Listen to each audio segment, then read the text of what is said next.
গাড়িটা ঘুরিয়ে রাখ, আমি আসছি।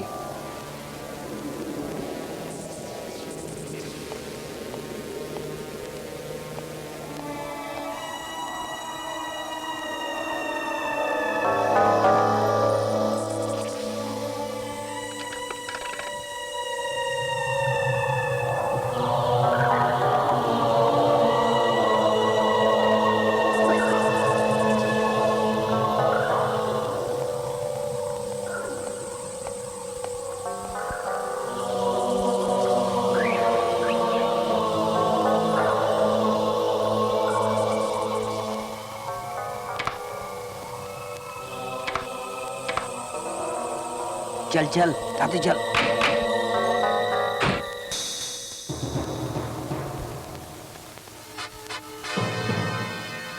কিরে শামশের, পারবি তো? জীবন ভর আপনার হুকুম মেনেছি কর্তা। তাহলে না, আসলে ওইটুকু শিশু, তাও আবার আপনার বোনের ছেলে। বাবু নিয়ে এসছি।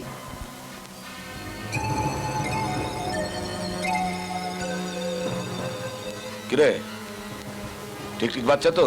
একদম স্যার, চাকতি আছে, পরে হাসপাতাল খাতায় মিলিয়ে নেবেন স্যার। শামশের, তুই যদি না পারিস তাহলে ওদেরকেই বলি, মানে কাজটা তো আমায় করতেই হবে। ঠিক আছে, ও যখন পারবে না তোরা ওই বাচ্চাটাকে নদীর জলে ছুঁড়ে ফেলে দে, এর জন্য আলাদা টাকা পাবি। এই শালা দে, রুটি রোজগারে হাত দিচ্ছিস? ঠিক আছে কর্তা।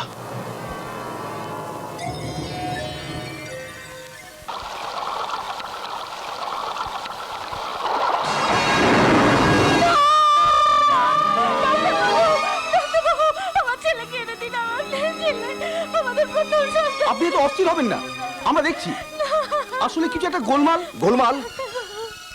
হাসপাতাল থেকে একটা সদ্য এত ছেলে হারিয়ে গেল, বলছেন গোলমাল?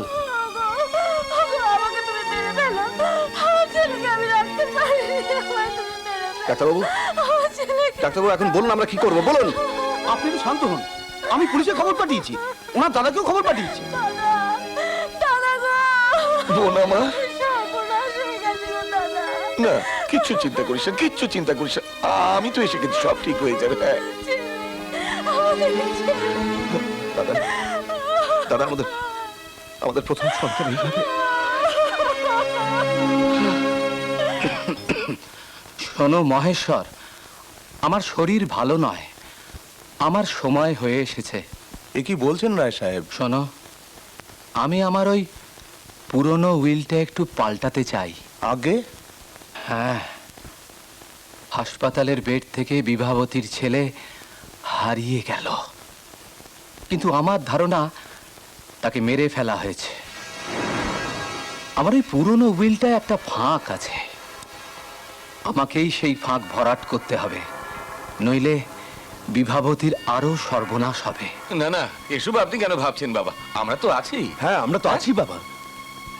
হ্যাঁ, তোমরা আছো বলেই আমার আরো বেশি ভাবনা। তোমাদের কথা ভেবেই আমি আবার নতুন করে সবকিছু ভাবছি। যাও, তোমরা বাইরে যাও, বাবা আমরা ওর সঙ্গে আমার কথা আছে। যাও। আচ্ছা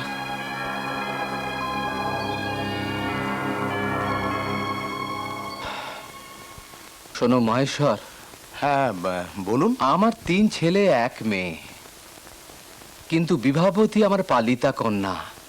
হ্যাঁ, ও আমার স্ত্রীর সন্তান নয়। এক দৈব দুর্ঘটনায় বিভাবতীর বাবা মা, মানে আমার দাদা বৌদি, ওর 1 বছর বয়সেই হঠাৎ মারা যান। হ্যাঁ, আর সেই থেকে বিভাবতী আমাকেই তার বাবা বলে জানে।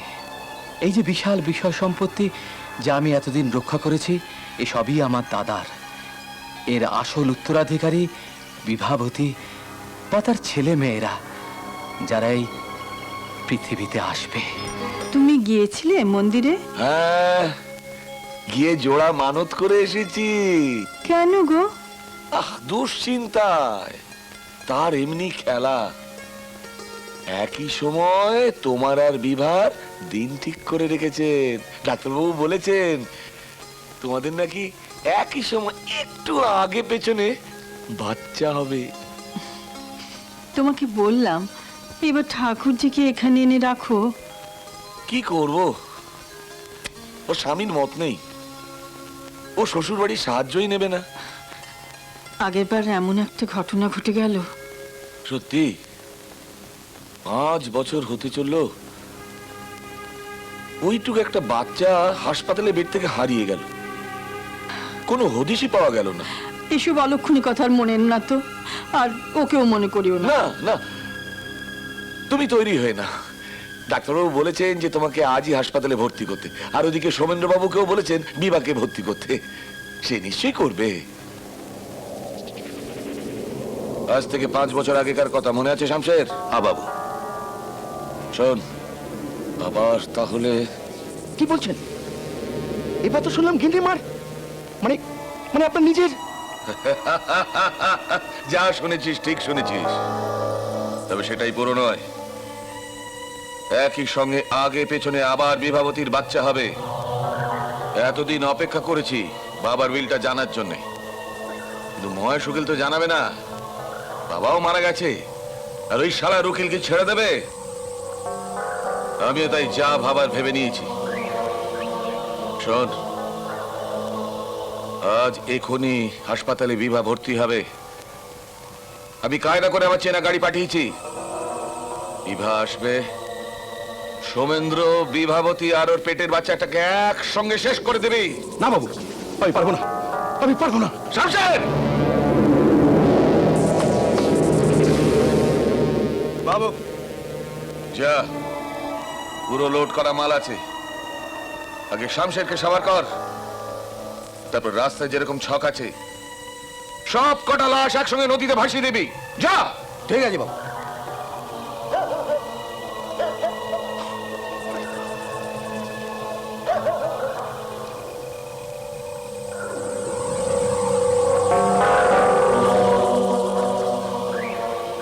কোথায় গেল বলতো? বুঝতে পারছি না। চল আসুন দাদা, হ্যাঁ? এই যে নিয়ে এসছেন। কি ব্যাপার আমাকে এখানে এইভাবে? দেখো মহেশ্বর, তুমি একজন কর্তব্যপরায়ণ উকিল। বাবার উইলে কি কি লেখা আছে সে তো তুমি আমাকে জানাতে পারো না, কিন্তু আমি জানি বাবার উইলে কি কি লেখা আছে। সেই জন্য আজ রাতের পরে ওই উইলের কোনো উত্তরাধিকারী এই পৃথিবীতে বেঁচে থাকতে পারে না।